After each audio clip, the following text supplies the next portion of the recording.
Hello నమస్తే అందరికీ ఈ వీడియో చూస్తున్న ప్రతి ఒక్కరికి మన సబ్స్క్రైబర్స్కి అండ్ వ్యూవర్స్కి హ్యాపీ న్యూ ఇయర్.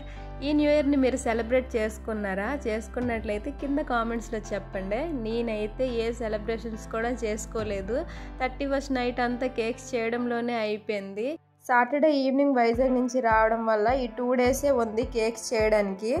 ఇప్పటికి ఈ ఇయర్ కూడా మనకి కేక్స్ బాగానే ఆర్డర్ వచ్చాయి. ఎక్కువగా ఈ స్టూడెంట్స్ మా అపార్ట్మెంట్ బ్యాక్ సైడ్లో ఒక కాలనీ అయితే ఉంది. వాళ్ళు ఎప్పుడు మన దగ్గర ఆర్డర్ ఇస్తూ ఉంటారండి. వాళ్ళు కూడా కొన్ని కేక్స్ ఆర్డర్స్ మనకే ఇచ్చారు. అలాగే మాకు తెలిసిన రిలేటివ్స్ ఇలా అన్నమాట. మొత్తం 30 కేక్స్ వరకు ఈసారి నేను చేశాను. ఈసారి మాత్రం ఎక్కువగా వెనిలా ఎగ్లెస్ కేక్సే చెప్పారు. మండే అవ్వడం వల్ల ఎగ్ కేక్స్ అక్కడికి ఒక 4-5 కేక్స్ వరకే చెప్పారు. ఫస్ట్ అయితే నేను ఎగ్లెస్ కేక్స్ ప్రిపేర్ చేసుకొని ఫ్రిడ్జ్ మొత్తం నింపేశాను. ఆ తర్వాత అవి డెలివర్ చేసిన తర్వాతే ఎగ్ కేక్స్ ప్రిపేర్ చేశాను. మొత్తం ఒకేసారి ప్లేస్ చాలదు కూడాను. ఇక్కడ మీరు చూస్తుంది జెల్ కేక్ చేస్తున్నాను. జెల్ కేక్స్ చేయడం చాలా ఈజీ న్యూట్రల్ జెల్తోని. నేను ఈ జెల్ కేక్స్లో ఒక 4-5 వెరైటీస్ అయితే చేశాను. న్యూట్రల్ జెల్తో కేక్ మొత్తం మనం అప్లై చేసుకున్నాం కదా, కేక్ పైన బార్డర్ అనేది నేను ఇస్తున్నాను. చాలా సింపుల్గా ఉంటుంది ఇలా న్యూట్రల్ జెల్తో కేక్స్ చేయడం. పెద్దగా డిజైన్స్ ఏమీ అక్కర్లేదు. నేను ఈ చాక్లెట్ గార్నిషింగ్ని పైన ఇలాగ యాడ్ చేస్తున్నాను. ఈ చాక్లెట్ గార్నిషింగ్ని ఎలా ప్రిపేర్ చేయాలో నెక్స్ట్ వీడియోలో చెప్తాను. అది కూడా చాలా సింపుల్గా ఉంటుంది. దీని తర్వాత కేక్ కూడా నేను న్యూట్రల్ జెల్తోనే చేసుకున్నాను. ఇంక ఇంతేనండి. మీరు చూస్తున్నట్టుగా చాలా సింపుల్గా అయితే ఉంటాయి న్యూట్రల్ జెల్తో కేక్స్ చేయాలంటే. ఎప్పుడైనా సడన్గా ఆర్డర్ వస్తే ఇలా చేయండి. నేనైతే ఇప్పటికీ ఇంతవరకు అయితే కేక్స్ చేసుకొని ఫ్రిడ్జ్లో అయితే పెట్టేశాను. నెక్స్ట్ బ్యాచ్ కూడా ప్రిపేర్ చేస్తున్నాను. ఇక్కడ క్రీమ్ని కూడా బీట్ చేసేస్తున్నాను నెక్స్ట్ చేయాల్సిన కేక్స్ కోసము. ఇక్కడ మీరు చూస్తున్న కేక్ వచ్చేసి butter scotch cake, 2.5 kg cake. ఈ కేక్ని మా మను వాళ్ళ సారు వాళ్ళ కరాటే క్లాస్లో కట్ చేసుకుంటామని వాళ్ళు ఆర్డర్ ఇచ్చారనమాట. సో దీన్ని కూడా నేను నైటే ప్రిపేర్ చేసేస్తున్నాను. ఎర్లీ మార్నింగ్ ఈ కేక్ అనేది ఇచ్చేయాలి. సింపుల్గా ఏ డిజైన్ చేద్దామా అని ఆలోచిస్తే నాకు సడన్గా ఏ డిజైన్ గుర్తు రాలేదు.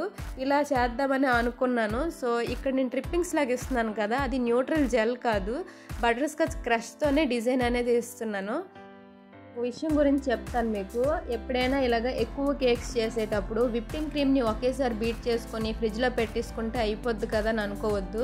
దానివల్ల ఏమవుతుందంటే మీరు ఫ్రిడ్జ్లో నుంచి మాటికి తీయడము లోపల పెట్టడం వల్ల క్రీమ్ టెక్స్చర్ మారిపోయి ఫైనల్ కోట్ చేయడానికి క్రీమ్ సపోర్ట్ చేయదన్నమాట.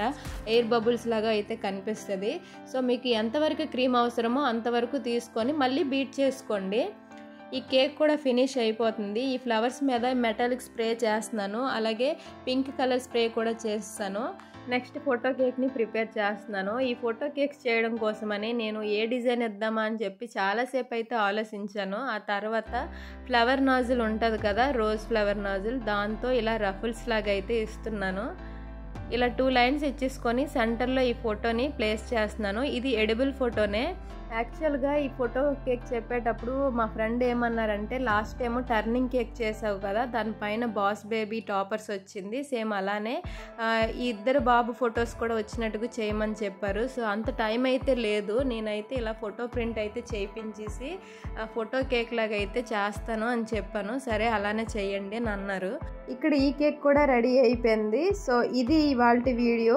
ఈ ఇయర్ కూడా సక్సెస్ఫుల్గా అయితే మన కేక్స్ అన్నీ కంప్లీట్ అయిపోయి. ఈ వీడియో మీకు నచ్చితే లైక్ చేయండి, షేర్ చేయండి. అలాగే మన ఆర్ఎం చాకోటరీ ఛానల్ని సబ్స్క్రైబ్ చేసుకోండి. Okay, bye bye.